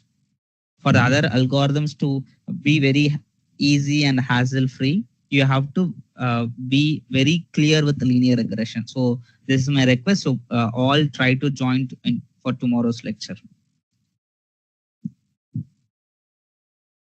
Okay. So before I come here, okay. So today, in today's discussion, we are going to discuss how to basically handle when there are missing values in your data set. Okay. So you have the options like fill NA, fill the missing values with some, say, fill NA, or drop that particular row or column if it contains any missing values, or interpolate. Interpolate means by taking the yesterday's values and tomorrow's values, and I'm calculating it for today. So that is basically interpolate option. Like the interpolate is basically applicable only for time series data. Okay. This fill NA is basically say where the application I can just tell with respect to say I'm just gonna do some survey. I just circulated some Google form to the college students. Like say I'm also the part of the college right now. I'm studying in the third year or something. So in the engineering, I'm just circulating the Google form, and there in the Google form there is a column called age. Okay. And people, I am not making that age as a mandatory field, and few are not basically filling the age. Okay. But I know if it is a college, like if it is an engineering, basically the people will be ranging from 18 to 24 or 18 to 23, something we can keep it. Like I'm including the UG and also the PG. Okay. So beyond this, there are very rare cases people might study UGs, the PGs with more than that. So what I'll try to do once the responses has come, like what I'll try to do, I have to basically, before feeding this data to my machine learning model, I have to pre-process it. Basically, I have to fill all the missing values with fill the missing values with some values, right? So what I can do with this approach, I can basically go ahead and fill some values in that columns, wherever the missing values there in the range from 18 to 22. Or I can also check what are the values that are filled by the people in that column. I will take the maximum value and I will take the minimum value, and I'll come to know the range. What is the range of that column? So then and I can fill the missing values within that range. So the first we'll learn about the fill NA method. Under the fill NA method, we have three options. The first option is fill any integer value. So the fill any integer value is like if your model should not fail or should not throw any error because of missing values, you can basically, if it is an integer column, you can replace it with 0. If you know, if you are aware of the domain, but this particular experiment will only fall from -30 to +30, so you can fill the values with some domain knowledge. Then next method is equal to ffill. Ffill means forward fill. Whatever the second person has filled, I'll just copy it for the third person. Then method is equal to bfill. That is a backward fill. So whatever the third person has filled, I'll copy it for the second person. Okay, something like this. So we'll see the implementation. So I'm basically reading, I'm like Pandas SPD library. Then I'm basically taking a data set called weather data missing values.csv. And one thing I'm mentioning here is parse dates is equal to day. There is a column called day in my data set. Treat that particular column as a date. Don't consider that as an object. So I'm telling it before itself to the compiler so that it will treat that particular day as date. Okay. First, fill all NaN. NaN means not a number, means which is missed by the user. So I'll fill it with 0. So you could see here now, this is the original data set. So you're having NaN, so on. So those places I'm basically replacing it with 0. But the 0 is applicable for temperature or wind speed column because that belongs to integer data type or a float data type. But the 0 is not applicable for event column because that is an object column. For an object, I cannot put 0, right? So this is to fill NA for handling every column in my data set. Temperature, I'm going to give 0. For wind speed, I'm going to give 0. For event, I'm saying no event. So now you could see no event is present. So this is handling with respect to each column. Okay. Use method to determine how to fill NA values. So that is basically forward fill. So if you guys closely look in the first row, there is no value, right? That's why it is 0, right? So it will be copied from the 0th index to this value, this forward fill. In the backward fill, what is happening? It is copying this 28 to here. This is basically the backward fill. Okay. Okay, I'll come to the next part is interpolate. Interpolate is used for time series data where you want to estimate the missing values. So there are different methodologies under interpolate, like method is equal to time, linear, quadratic, polynomial, and so on. So was there. By default, if you don't specify what is the method you're going to use, by default it works with a method called linear. Okay. So to show an example to you guys, see, you guys have the day column, temperature column, wind speed column, event column. Okay. Say if I wanted to find out what might be the temperature on 4th January 2017. So I have to take the 1st January value and 5th January value, 28 and 32. So 28 and 32. Okay. So we need to find the temperature on January 4th. So that is x is equal to 4 on 4th. We are going to find out by taking the 1st January data and 5th January data. So this is a small formula, mathematic formula, which will be used if you go with a method called linear. And it is basically estimating the temperature would be 29 on the 4th January. So this is the way it will be replaced. So if you guys go here, I'm using data.interpolate. So by default, it is basically using the method called linear. So if you guys see here, the temperature column and wind speed column has been filled with the corresponding values. And interpolate only works for the numerical data. It cannot work for the event column. That's why it is still NaN here in the event column. Okay, set index is already discussed. Interpolate with respect to time. So you can see the differences. Okay, next is a drop in. So fill in means you're filling some value. Drop in means you're going to drop that column. You're going to remove from your data set. So we have 4 different categories. One is drop NA.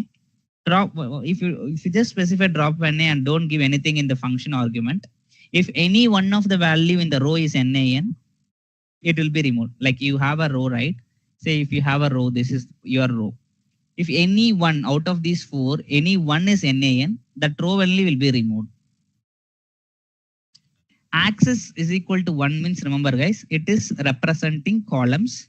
Axis is equal to 0 representing rows. So 0 means rows, 1 means columns. So df dot drop NA, axis is equal to 1. If any one of the value in the column, right? If any one of the value in the column is NaN, that column only will be removed. In our case, all 3 columns will be removed. Wind speed, event, temperature. Only date column will be having it. If you apply this. Then df dot drop NA, how is equal to all? Drop rows where all elements are NaN. If all the elements are NaN, like I have highlighted, right? If all, this is NaN, this is NaN, this is NaN, this is NaN, that row will be removed. If some person just clicked the Google submit button, the Google form submit button without giving any data. I didn't make any column as a mandatory, so they just submit the button. Then you can also set the threshold. Okay, out of these 4 values, if at least they filled 2 values, I'll retain that column. Okay, if they didn't fill 2 values, so that is using the threshold. So data dot drop in. If you guys see, only 3 rows are retained out of 9 columns, I guess. I think 9 rows. How is equal to all? No of the row has all NaN values. That's why it is retaining all the 9 rows. Then you can try different thresholds and you can play around it. You will get the understanding. Then comes the replace method. So replace method is if you feel that you want to replace some value with the mean, median, or mode or something, you can basically go. So here what I'm going to replace, which value? So I'm going to replace wherever 7 is there with NaN value, not a number. But in our case, we don't have any value with NaN. Sorry, any value with 7. So that might not be the case at all. Or else you can also specify the list of values. If it encounters any one of the values in this list, it will be replaced with NaN. Or also you can specify for each column specifically, if you encounter this value, it will be replaced with NaN, np.nan. np is numerical Python. So this is, I'm just making one list and making this data frame. That's all. So basically, this is being replaced with 1, 2, 3, 4. So poor will be replaced with 1, average will be replaced with 2, good will be replaced with 3, and exceptional will be replaced with 4. Okay, one more I have to tell.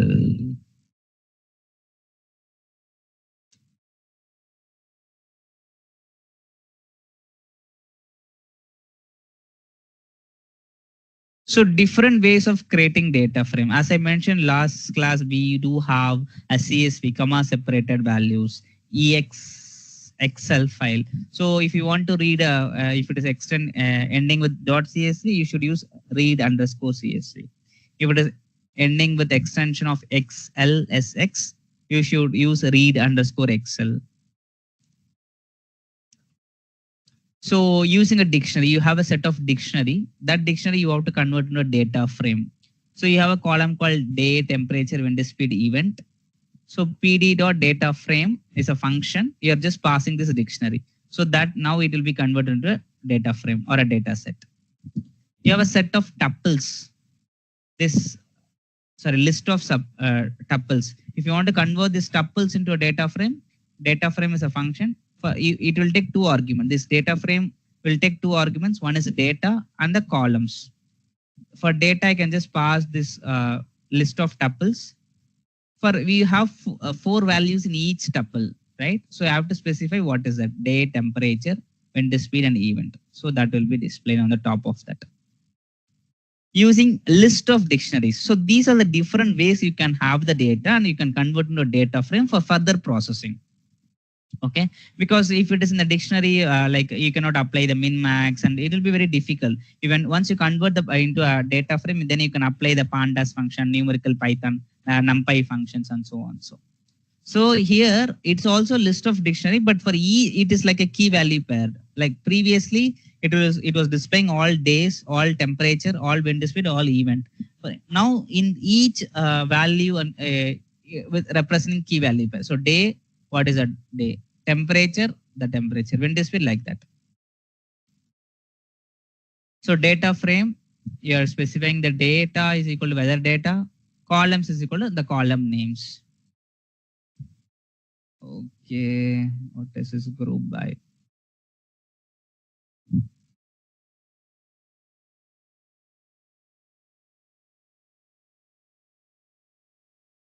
Okay. So in group by, what you're going to do, you might, if you have completed SQL structured query language, or if you're going to learn post this, you will also encounter this group by. Basically, group by is basically you are going to group them based on some particular feature. Like either if you take a country of India, you're going to group them based on the states. If you take one state, you're going to group them by the district. So something like that. So I have a set of people with the day, city, temperature, wind speed, and event. And if you could see now, the city has been kind of repeated: New York, Mumbai, and Paris. So I'm going to group them based on the city. So the same thing you can basically do it with SQL query. I'll show. So now if you guys see, I'm grouping with the with only the Mumbai column, and out of basically you could say, I would have did here. Okay, G is equal to data.group by city. So basically, first of all, it is grouping by the city. So I'm basically printing it. It is showing that object ID of that G. So now this will be, the data will be stored in this G. For city comma details in G, I'm going to print city comma, what is that? What I'm taking? Details in G. Yeah. So what it is printing? It is printing the city called Mumbai. Under that, whatever these 4 rows are there. Okay. 4th row, 5th row, 6th row, and 7th row data will be printed. This alone will be printed. These are the details basically. So if you see here, Mumbai and corresponding 4 rows, 4, 5, 6, 7. Next, New York, it is printing. You can align the print statement properly. Then that information. Then you're getting the Paris and Paris information. I want only the Mumbai information. So I'm just setting get group of Mumbai. Get group is a function which has to be used, and you're specifying which country you want. So that alone will be printed.